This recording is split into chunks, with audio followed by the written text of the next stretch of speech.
बिस्मिल्लाहिर्रहमानिर्रहीम। अस्सलाम वालेकुम व्यूवर्स। मेरा नाम डॉक्टर साजिद महमूद है। मैं एज ए फार्म मैनेजर काम रहा हूँ HRM डेयरी फार्म पे। आज बेसिकली मैं जिस टॉपिक को डिस्कस करने जा रहा हूँ उसका नाम है, एक डिजीज़ है जो कि आजकल समर में मोस्टली इफ़ेक्ट करती है एनिमल्स को। तो उसका जो टेक्निकल नेम है वो उसको बेफ कहते हैं। बेफ मीन है बॉइन एफिमरल फीवर। इसको 3 डे सिकनेस भी कहते हैं और पंजाबी में इसको विल भी कहते हैं। तो अगर हम इसकी जाएँ कास्टिव एजेंट पे कि ये होती किसके थ्रू है, तो वो है बोवाइन एफिमरल वायरस। ये बेसिकली एक वायरल डिजीज़ है।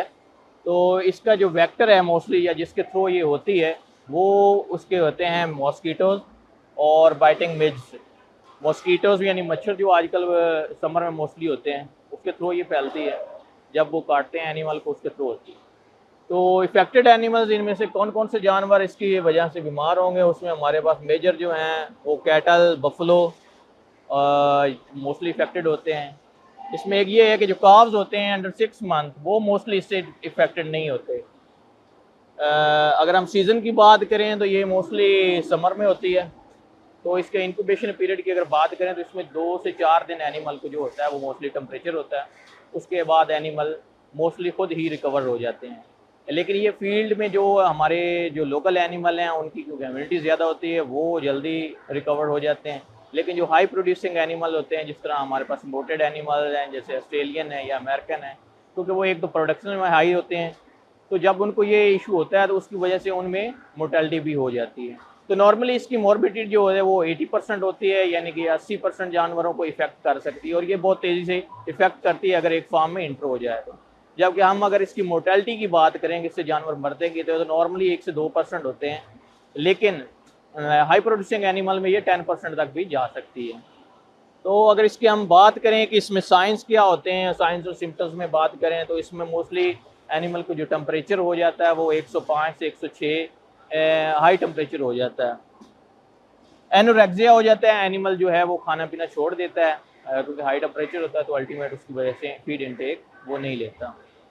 अगर वो हाई प्रोड्यूसिंग एनिमल है तो साफ ज़ाहिर है वो मिल्क प्रोडक्शन उसकी जो है वो डाउन हो जाती है।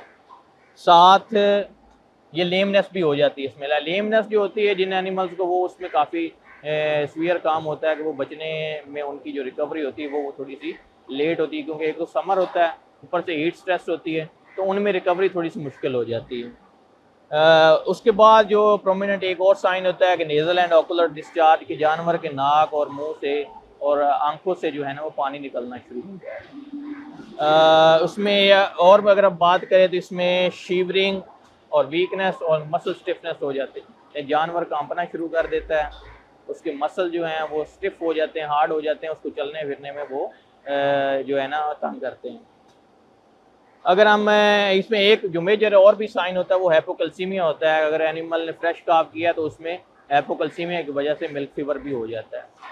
तो ट्रीटमेंट की अगर हम बात करें तो इसमें इसकी जनरल ट्रीटमेंट है, कोई स्पेसिफिक खास ट्रीटमेंट नहीं है।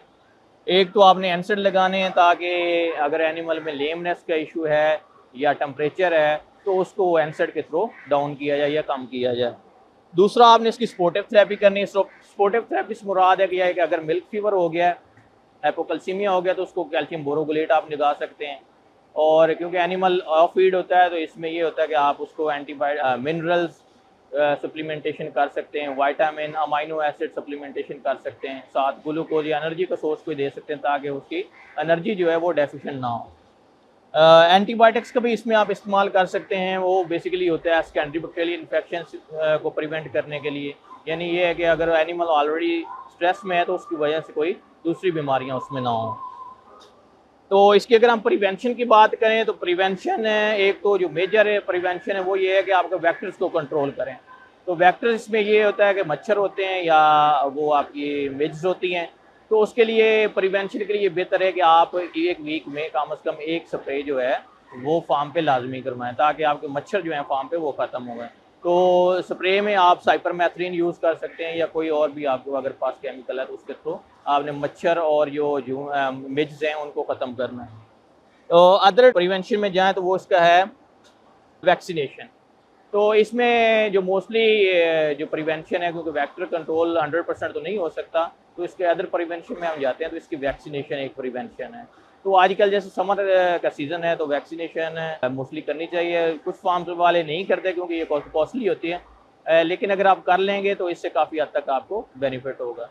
तो आज हम अपने फार्म पे ये वैक्सीनेशन कर रहे हैं। नेक्स्ट वीडियो में इंशाल्लाह आपको बताएंगे कि वैक्सीनेशन की प्रिपरेशन कैसे होती है और उसको लगाने का क्या तरीका है और उसमें कौन कौन सी आपने एहतियात करनी है। तो नेक्स्ट वीडियो में इंशाल्लाह हम अपने एनिमल्स को वो लगाएंगे, तो उसमें हम डिटेल से आपको ये सारी चीज़ें बताएंगे कि कौन सी कंपनी की वैक्सीनें अवेलेबल हैं पाकिस्तान में, और आपने उसको कोल्ड चेन कैसे मेंटेन करनी है, उसको बनाने का तरीका, और उसको एनिमल के लगाने के वक्त कौन कौन सी एहतियातें बरतनी हैं।